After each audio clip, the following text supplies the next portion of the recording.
El corazón tiene una función importante.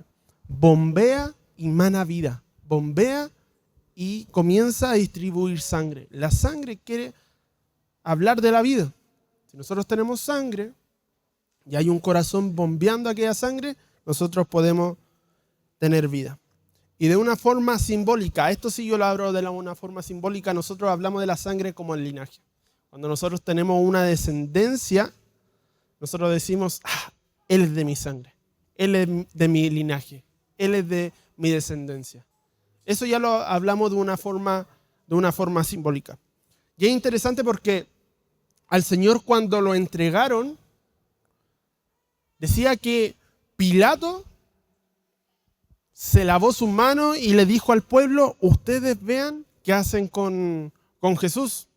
Y el pueblo, para ir en contra de Jesús y para crucificarlo, dijo que su sangre caiga sobre nosotros y sobre nuestros hijos. Ellos mismos se estaban condenando porque no le tomaban la importancia de la sangre de Jesús. Caiga sobre nosotros y sobre nuestros hijos. Es decir, que un tipo de sangre puede traspasar descendencia y puede traspasar generaciones. Y pongámosle base bíblica a esto. Y los quiero invitar ahí que pueda ver Hebreos capítulo 12, verso 22. Dice, vosotros en cambio os habéis acercado al monte de Sión y a la ciudad del Dios vivo.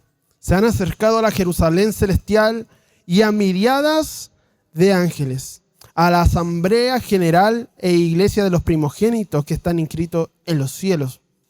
Y también dice, se han acercado a Dios, el juez de todo, y a los espíritus de los justos ya hecho perfecto. Cuando estaba estudiando aquello, decían, la semana pasada Rodrigo, Bastián, todos están enseñando acerca del reino.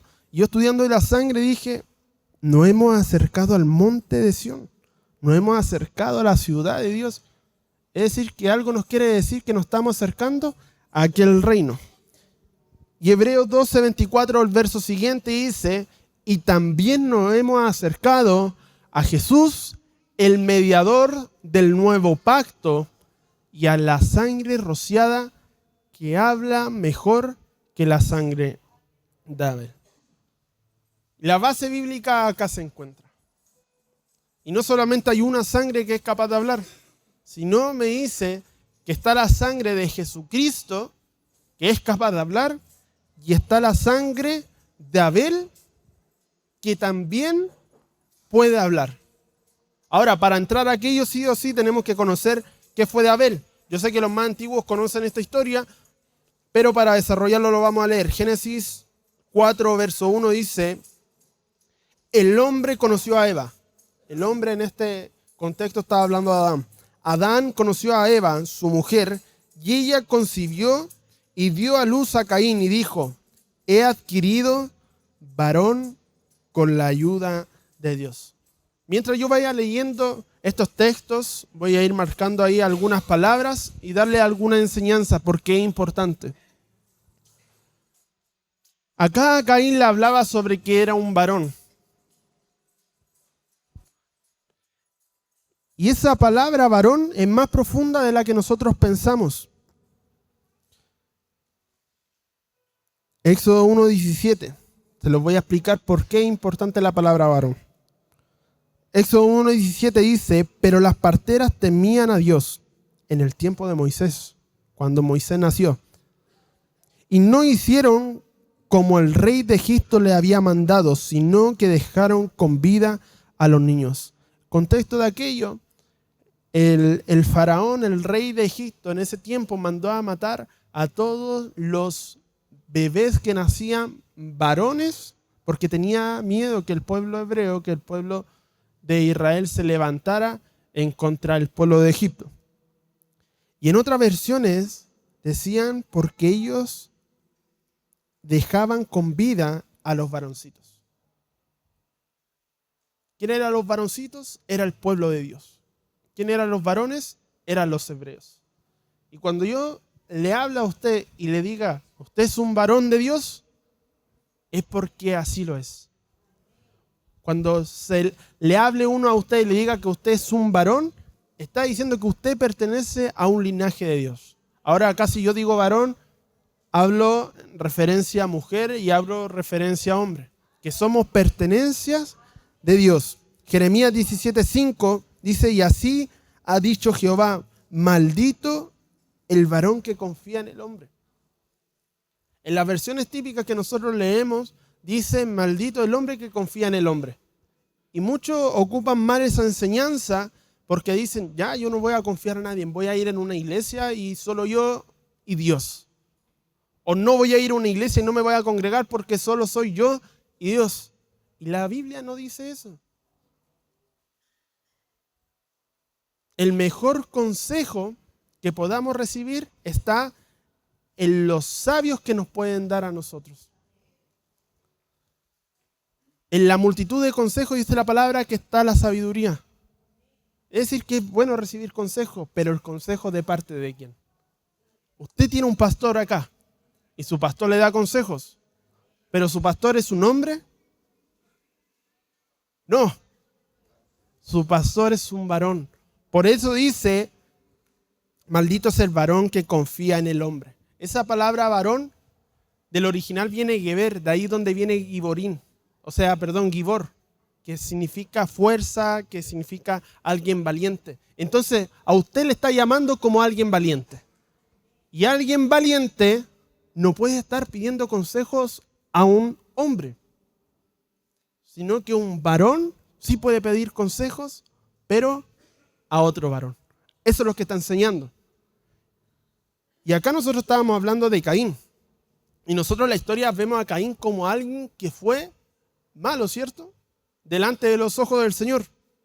Pero el propósito del Señor con Caín nunca fue que él fuera malo. Es más, el Señor le trató de ayudar a Caín para que no cometiera las faltas que hizo. Entonces, la palabra del Señor siempre ha estado en nosotros. Pero es importante las decisiones que nosotros tomemos para ver si vamos a tomar la palabra del Señor, el buen camino, o vamos a tomar los consejos o todo lo que el mundo nos quiere imponer. Sigo leyendo Génesis 4:1, y el hombre conoció a Eva, dijimos, su mujer, y ella concibió y dio a luz a Caín. Y en esta versión, la traducción Morderor, dice, y Adán conoció a Jabá, que es Eva, su esposa, y ella se embarazó y tuvo a Caín. Le llamó así, pues dijo, he adquirido un varón para el Eterno. Caín había sido consagrado para Dios desde un principio. Había sido consagrado para el Eterno. Verso siguiente, y aconteció que al transcurrir el tiempo, Caín trajo al Señor una ofrenda del fruto de la tierra. También Abel, por su parte, trajo de los primogénitos de sus ovejas y de la grosura de los mismos. Y el Señor miró con agrado a Abel y miró con agrado su ofrenda. De aquí, en los momentos de tiempo de ofrenda, se pueden sacar muchas enseñanzas. Una de la enseñanza es que cuando yo estuve estudiando hace tiempo esto, decía, el Señor como que de antes, pensaba yo, de antes tenía algo en contra de Caín. Por esta razón. Caín, dice la palabra, que era un labrador y Abel fue un pastor. Y cuando estaba estudiando decía labrador, ¿qué era? Y uno de sus significados era esclavizar. Y yo me ponía a pensar, claro, quizás Caín en su tiempo tenía esclavos y quizás no los trataba de la mejor manera. En cambio Abel, donde era pastor, sabía cómo tratar y cuidar a los que estaban junto a él. Decía, quizás el Señor primeramente no miró mal la ofrenda de Caín, decía yo, sino miró la actitud de cómo era Caín en su corazón y después vio la ofrenda que él dio.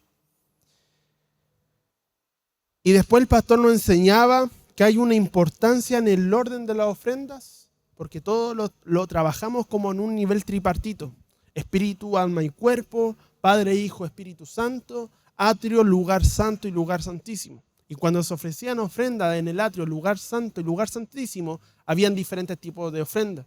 porque en el atrio se presentaba una ofrenda animal, en el lugar santo se presentaba una ofrenda vegetal, que ahí recién tenía que haber entrado la ofrenda de Caín, y en el lugar santísimo una ofrenda mineral. Entonces Caín tuvo que haber cambiado las prioridades de su ofrenda, porque la ofrenda tenía que ser un animal y no de la tierra.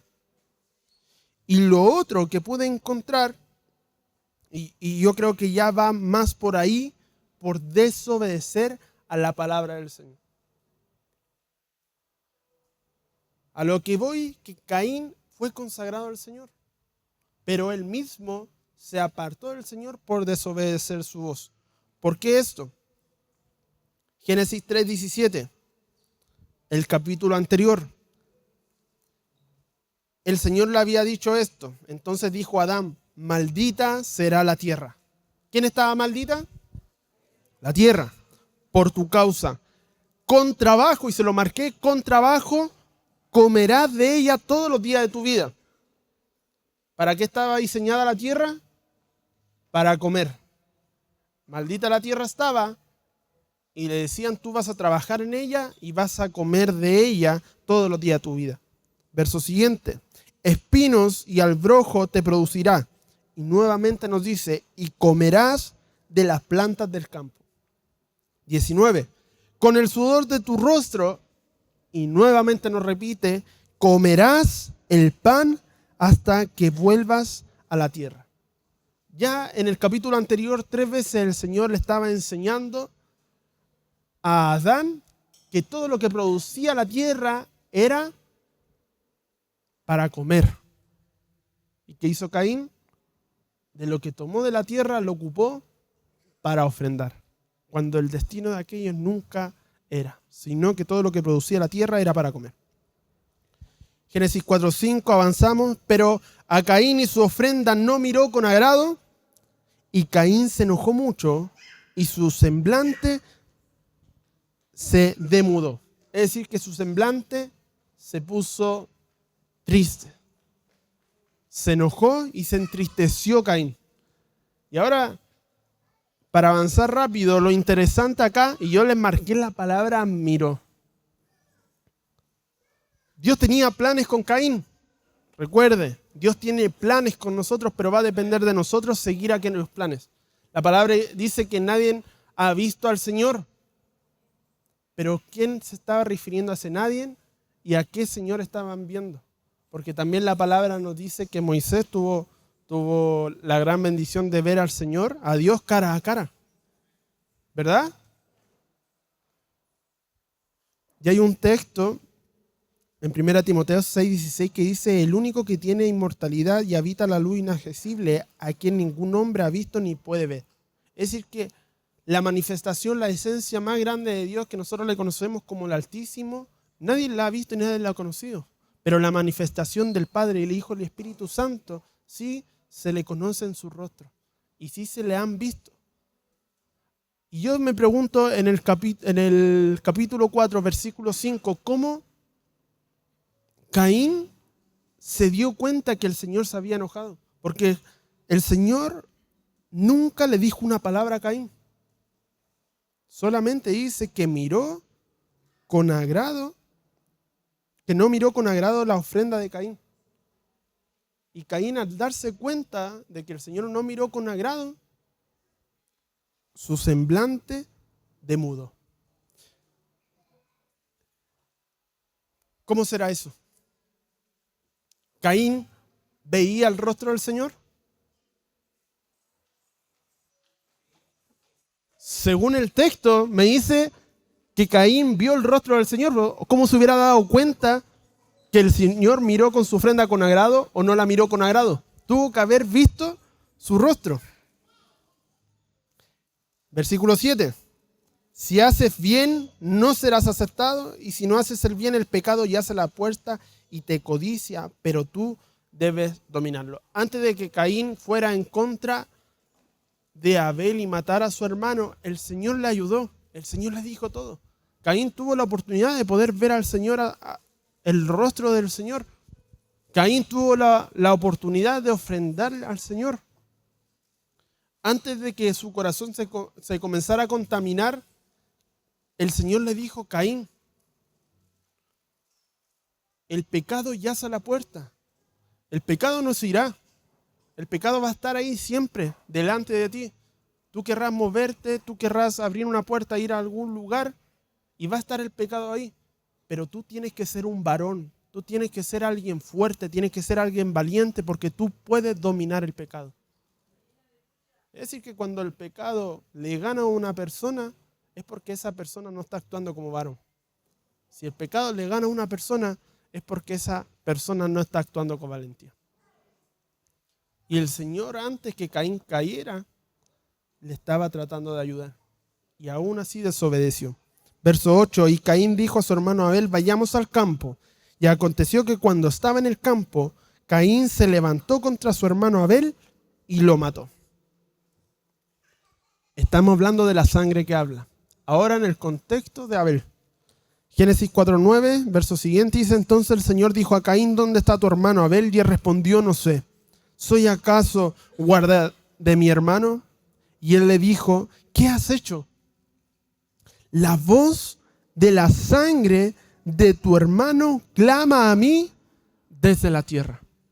Abel, aún siendo muerto, el Señor se dio cuenta porque había una voz que clamaba desde la tierra.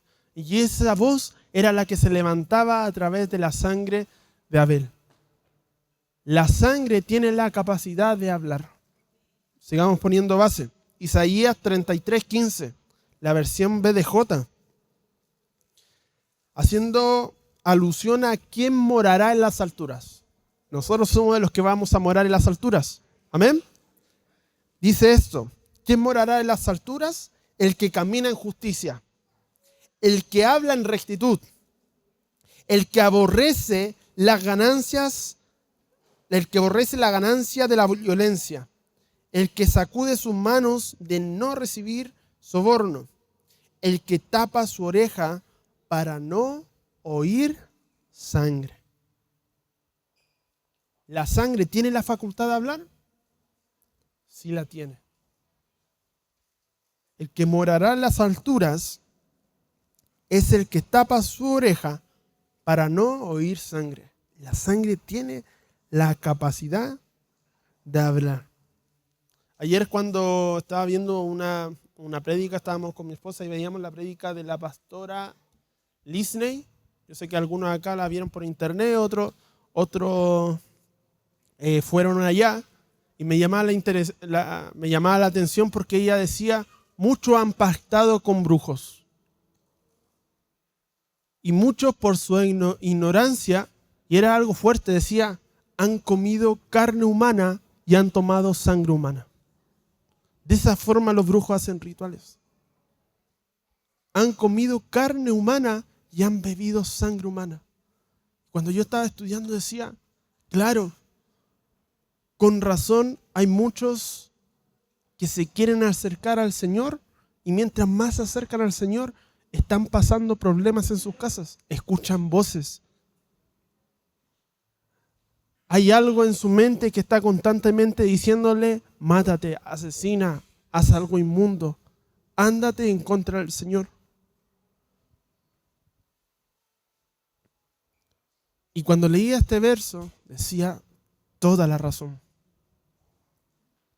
Porque la sangre que caía en la tierra tenía la facultad de clamar, tenía la facultad de hablar.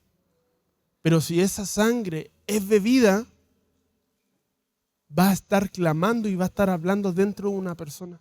Por eso hay personas que son muy atormentadas, y aunque oren y traten de acercarse al Señor, aún siguen viendo y escuchando voces que no son las de Él.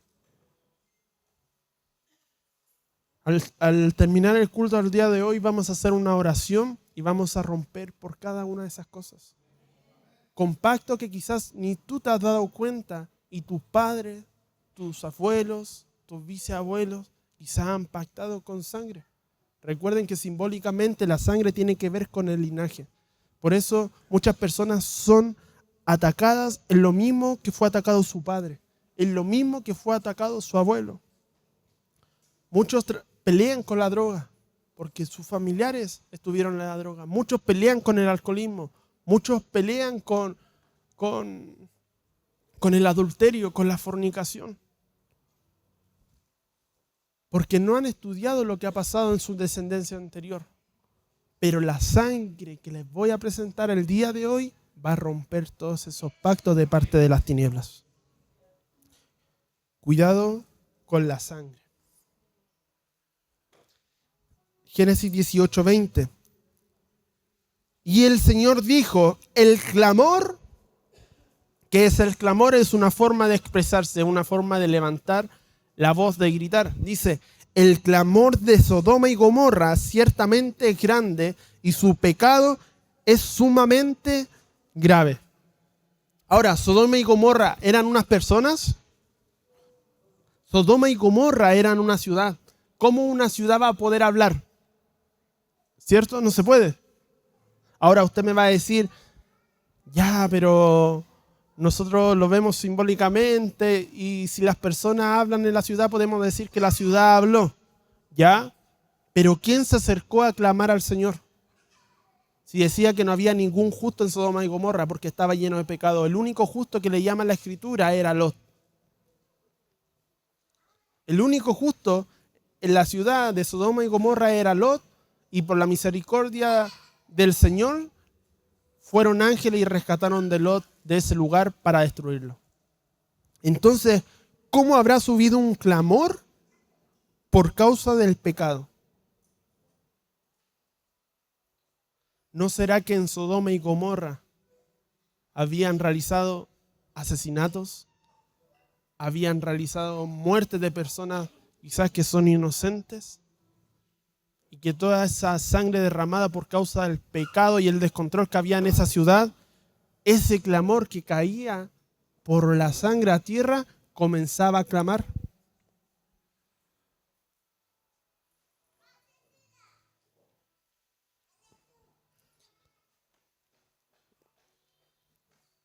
Ese clamor que había en Sodoma era el clamor Zac, que significa un clamor en contra, grito de acusación, una protesta y gritería.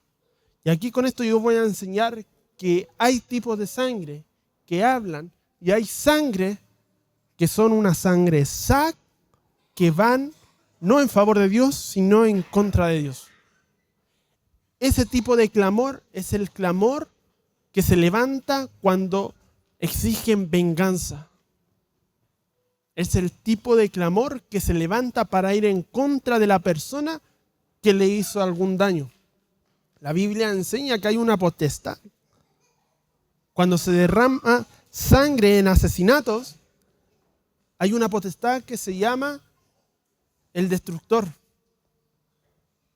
Y ese el vengador, y ese vengador tiene la capacidad de ir y tomar la vida de aquella persona que le quitó la vida a otro.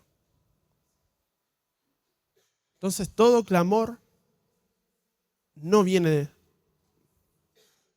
para hablar a Dios y toda sangre no habla de la forma correcta. Mire Job, la sangre habla, ese es el tema principal. Mi rostro está enrojecido por el llanto y cubren mis párpados densa oscuridad. Aunque no hay violencia en mis manos y es pura mi oración, oh tierra, no cubras mi sangre y no haya lugar para mi clamor. Oh tierra, no cubras mi sangre. ¿Qué pasó con Abel? Su sangre cayó en la tierra cuando Caín lo mató y su sangre tuvo la facultad de clamar al Señor. Ahora yo les voy a explicar sí que el clamor de Abel fue diferente al clamor de Sodoma y Gomorra, fue diferente al clamor que en ese momento estaba haciendo Job. Porque si Job en el capítulo 16 hubiera muerto, su corazón no hubiera estado sano delante del Señor y el clamor de su sangre no iba a ser el clamor correcto. Yo les dije que la palabra Zac significaba un grito de acusación, una protesta, un clamor en contra. Los clamores van hacia Dios, pero este era un clamor en contra. Si Job hubiera fallecido en ese momento, su sangre no hubiera clamado de buena forma. Porque recién Job en el capítulo 42 dijo, me retracto de todo lo que he hecho y me arrepiento en polvo y cenizas. Recién en el capítulo 42, Job se arrepintió. Es decir, que en los capítulos anteriores Job no estaba hablando como correspondía y no estaba actuando como correspondía. Aunque también le llamaban justo. Es necesario que seamos varones. Es necesario obedecer la palabra del Señor. Es necesario clamar al Señor, pero de una buena forma. Génesis 4:10. Y él le dijo, ¿qué has hecho? La voz de la sangre de tu hermano clama a mí desde la tierra. Nuevamente volvemos con Abel. Ya les dije que hay clamor de la sangre, pero es un clamor Saak que va en contra de algo. El clamor de la sangre por causa de pecados. El clamor que se sucedió en Sodoma, que sucedió en Gomorra. El clamor que sucedió en el libro de Isaías. De sangre que cae, pero no de una buena manera. Y de gente que no era creyente a Dios, que iba en contra de los principios del Señor. Pero acá estamos hablando que habló la sangre de Abel, de un hijo de Dios. Miren la diferencia entre la sangre anterior y esta sangre que clama. Ambas eran palabras similares, ambas sangres clamaban, pero de una forma diferente.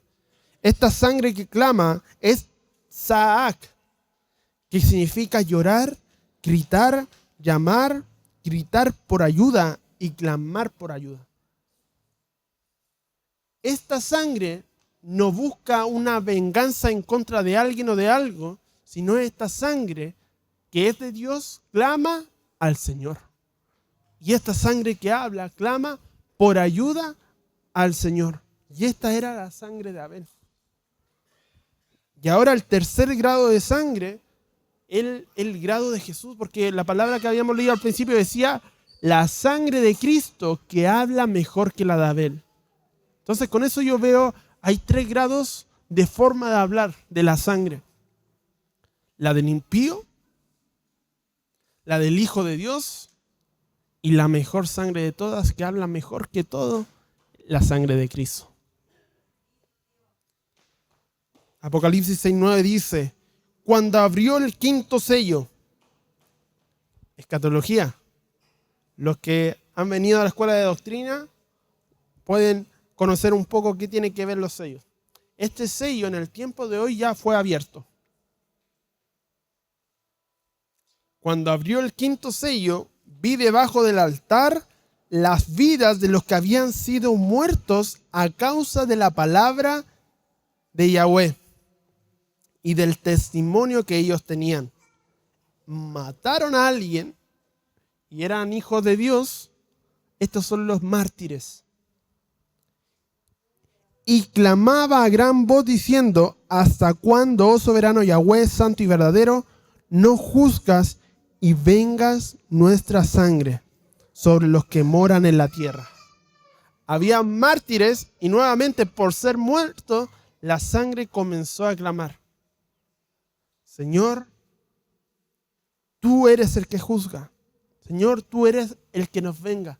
La sangre tiene la capacidad de hablar y clamar para pedir auxilio y para pedir ayuda. Ahora, ¿usted me cree cuando yo le digo que la sangre habla?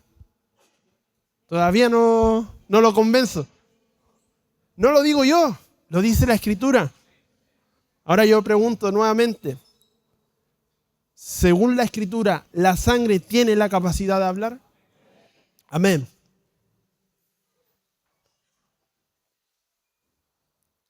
La sangre que llama a la distancia.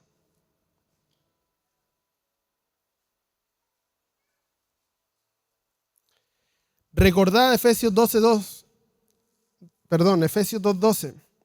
Recordar que en ese tiempo estabais separados.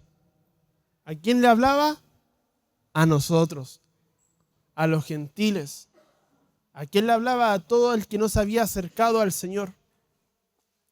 Recordar que en ese tiempo estabais separados de Cristo, excluidos de la ciudadanía de Israel, extraños a los pactos de la promesa, sin tener esperanza y sin un Dios en el mundo. Pero ahora en Cristo Jesús, vosotros que en otro tiempo estabais lejos, habéis sido acercados por la sangre. ¿Quién te acercó? La sangre de Cristo. ¿Quién te llamó en el momento que estabas lejos y estabas separado?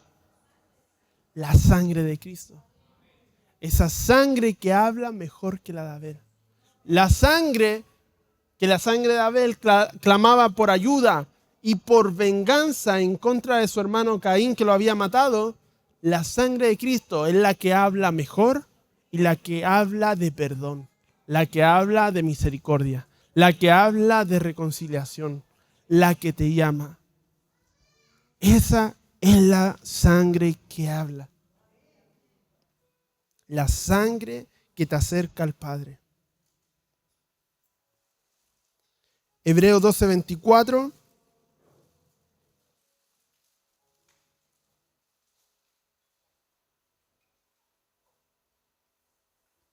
Y a Jesús, el mediador del nuevo pacto, y a la sangre rociada que habla mejor que la de Abel. Esta sangre de Cristo es la que tiene la capacidad de hablar a nuestra conciencia.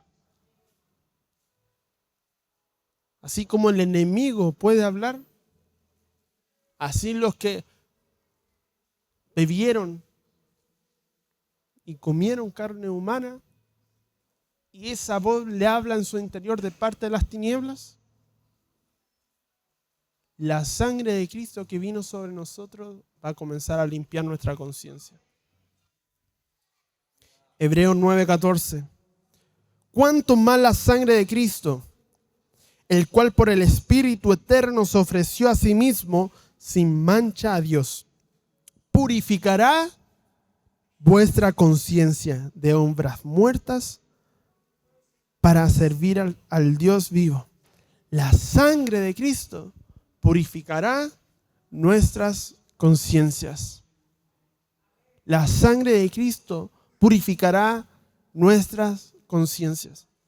Cada vez que tú estás haciendo algo en tu trabajo, estás haciendo algo en la calle, estás en tu casa o estás solo, estás mirando cosas, estás escuchando cosas y algo te comienza a amonestar, ese algo es el Espíritu Santo tratándote de ayudar y es la sangre de Cristo diciendo qué estás haciendo.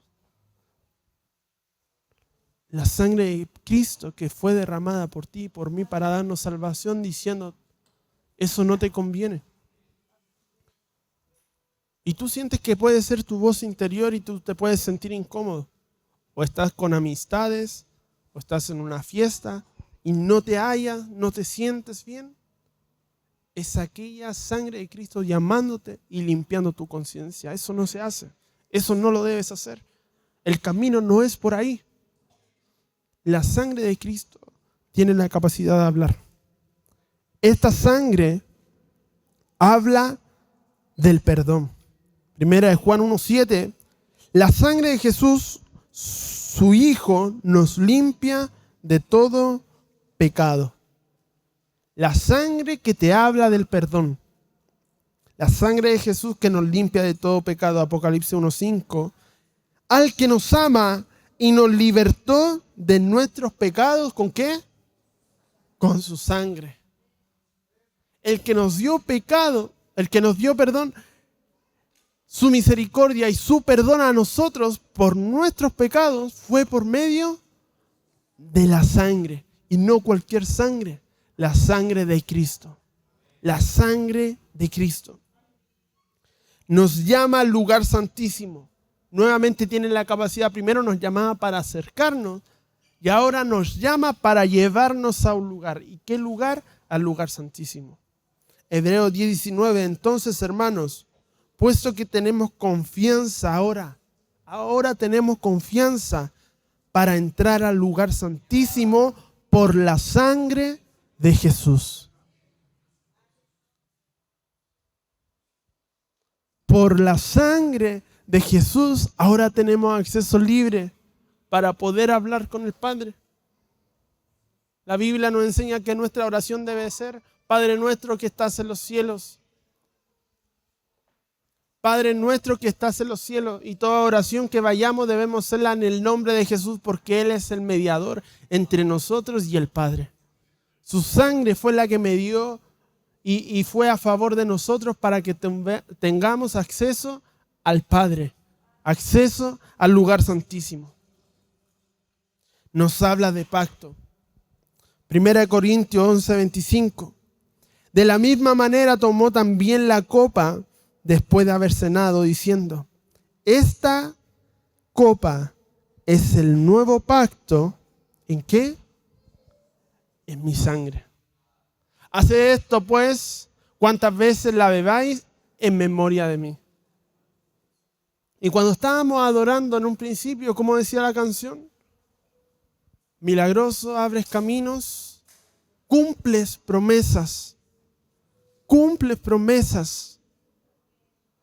Porque Él estará trabajando para que nuestras promesas sean cumplidas.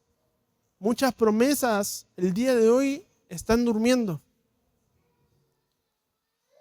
O por el pasar del tiempo, muchas de las promesas sienten que ya fueron borradas y quitadas de tu vida. Pero ahora nuevamente te viene la sangre de Jesús a hablar y recordar todo el pacto que hizo contigo. El pacto tiene que ver con sangre. Por eso todo lo que hace el enemigo es una copia de lo celestial. Toda la escritura es una sombra y figura de lo que se realizaba arriba en los cielos. Y en el Antiguo Testamento, ¿cómo se acercaban a Dios? Haciendo un altar, haciendo una ofrenda de paz, rociando sangre de animales. Ahora, en el nuevo pacto, por medio de Cristo Jesús, Él derramó su sangre una vez y para siempre por cada uno de nosotros. Una vez y para siempre. Y ahora esa sangre de Jesús nos comienza a hablar y nos comienza a recordar todos los pactos que hay sobre cada una de nuestras vidas. La sangre te va a comenzar a hablar. La sangre te va a comenzar a recordar lo que el Señor dijo de ti. Hay promesas y hay profecías que estoy seguro que te la han dado hace más de 10 años atrás. Y la mente humana es tan frágil que no te vas a recordar de todas. Pero la sangre de Cristo te va a comenzar a hablar y recordar. Hijo mío eres tú. Te he puesto como rey. Te he puesto como sacerdote. Ahora eres un linaje de parte del Señor. Esa sangre ahora te llama santo. Hebreos 10:29 dice: la sangre del pacto por la cual fuisteis santificados. La sangre del pacto por la cual fuisteis santificados. Ese reloj, hermano, me acusa todo. Voy a terminar luego. Pero al final del todo, para que usted se prepare, vamos a hacer una oración. Y esa oración va a poder desarraigar todo pacto de parte del enemigo que hizo con tu vida. Toda mala sangre que fue derramada, toda mala sangre que quizás está clamando como el vengador y quiere matar. Nosotros hoy estamos cubiertos por la sangre de Cristo. Y esa sangre que habla mejor va a comenzar a cubrirnos. Amén. Mientras que los adoradores, les voy a pedir que se puedan preparar, puedan subir acá al altar. La sangre de Dios, la sangre de Cristo, la sangre del pacto por la cual fuimos santificados, es la sangre que ahora te habla y te dice, eres santo. Y eso muchas veces no lo creemos. Y deje enseñarle esto, porque hay diferentes tipos de santidad. Y una santidad es una santidad posicional. Porque muchos se sienten menospreciados diciendo, yo no soy santo, yo no puedo ser santo porque he cometido un sinfín de faltas. Y les cuesta mucho volver, y les cuesta mucho volver a servir, les cuesta mucho volver a una iglesia, les cuesta mucho acercarse a su hermano, les cuesta mucho acercarse a su pastor. Porque no sienten que son dignos, no sienten que son santos para volver a hacer lo que un día hicieron. Pero hay una santidad posicional. Y esa santidad posicional es la que hizo Jesús por nosotros. Una vez que Él entregó su vida, Él te hizo santo. Y créelo, Él te hizo santo. Y Él ahora te llama santo porque su sangre te habla y te dice, tú eres santo. Tú eres santo. Y la otra santidad es la santidad que es progresiva. Y esa es la que ahora estamos viviendo. Levántenme sus manos todos los que son santos. ¿Y los demás no son santos? Vamos a hacer una oración de fe. Levanten sus manos todos los que no son santos. Todos los que no son santos. Vamos a hacer una oración de fe para que usted reciba al Señor. ¿O usted ya hizo esa oración?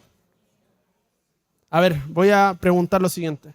Levántenme su mano todos los que una vez hicieron la confesión de fe y entregaron su vida al Señor. Panchito, vamos a orar por ti después ya. No puedes estar sirviendo, hermano, si no. Todos los que levantaron su mano porque recibieron al Señor en su corazón, la sangre te llama santo. La sangre te llama santo. La santidad progresiva es la que estamos viviendo hoy en día, la que por amor nosotros nos cuidamos, la que por amor nosotros nos apartamos. Alguien santo significa alguien apartado. El que es santo es apartado. Dios ya te apartó. Dios te habla y te habla. La sangre de Cristo te habla y te dice, yo te he apartado. Ahora tú vives en santidad. Y eso es lo que nosotros estamos haciendo el día de hoy. No contaminándonos, escuchando su palabra, cubriéndonos, orando, cuidándonos. Pero la sangre de Cristo te habla y te dice, tú eres santo, tú eres apartado. La misma sangre que te llama santo, ahora es la misma sangre que te llama justo. Romanos 5:9.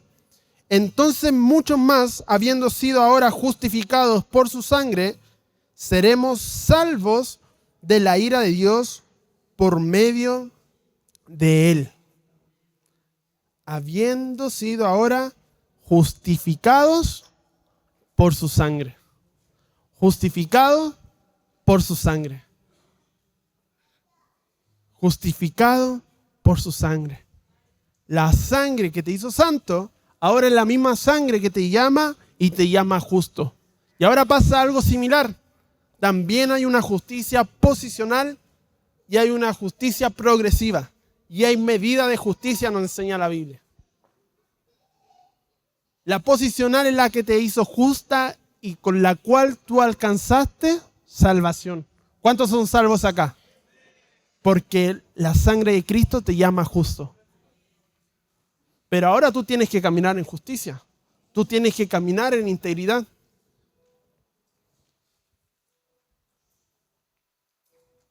La Biblia enseña que hay medida de justicia. Y usted me dice, ¿cómo es eso? Igual que la Biblia enseña que hay medidas de pecado. Porque muchos dicen, el pecado es lo mismo para todos. No, no es lo mismo para todos. No con eso estoy diciendo que vamos a pecar, no. Sino que hay diferentes tipos de pecados. Hay pecados que la Biblia le llama que son pecados para muerte. Hay unos pecados que son para muerte y hay otros pecados que son para mentira. Ambos son pecados, sí. Ambos te van a contaminar igual, pero tienen diferentes medidas. Ahora, si la sangre nos llama justos, también hay diferentes tipos de justicia. Abraham tuvo una justicia que fue diferente a la justicia de Moisés, que fue diferente a la justicia de Noé, que fue diferente a la justicia de Lot. Se lo explico de esta forma.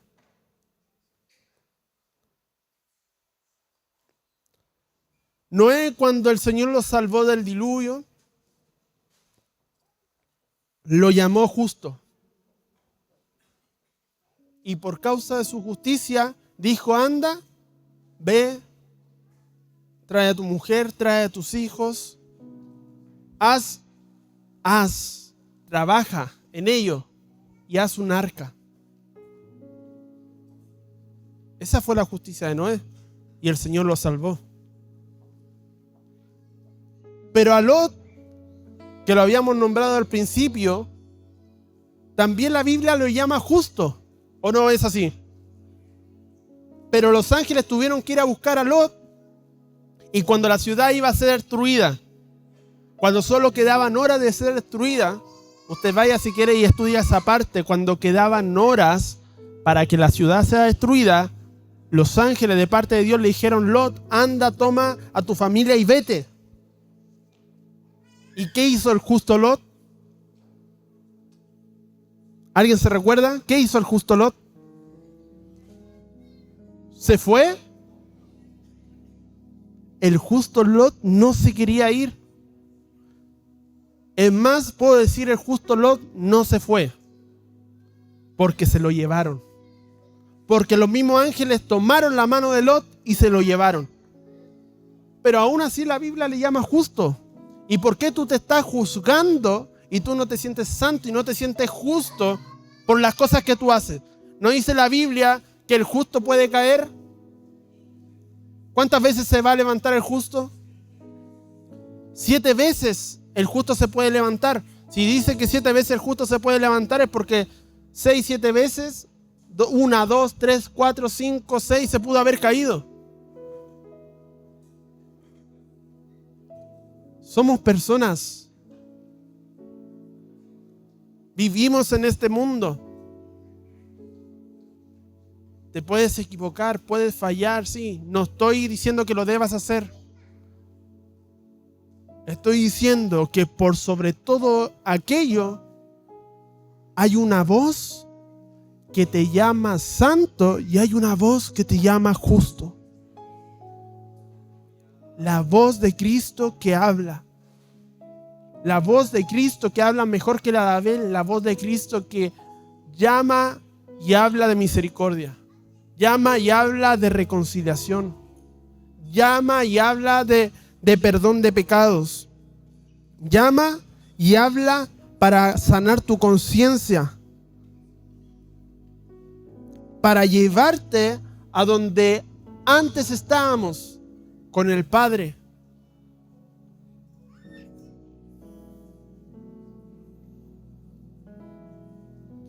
La sangre de Cristo es la que es capaz de hablar y vencer al acusador.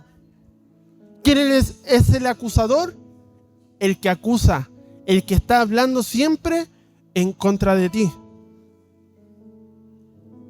Porque el acusador de nuestros hermanos, el que los acusa delante de nuestro Dios día y noche, ha sido arrojado. Hay un acusador, es el enemigo, es Satanás. Y está día y noche, dice, delante de Dios acusando. Y dice, a este tú estás cubriendo, al que no te ama, al que anda siempre pecando, a ese tú bendices. Así anda el acusador. Ellos lo vencieron por medio de la sangre del Cordero y por la palabra del testimonio de ellos. Aunque haya una voz tratando de acusarte, va a haber una voz más alta que es la voz de Cristo que está hablando de que tú eres santo y de que tú eres justo.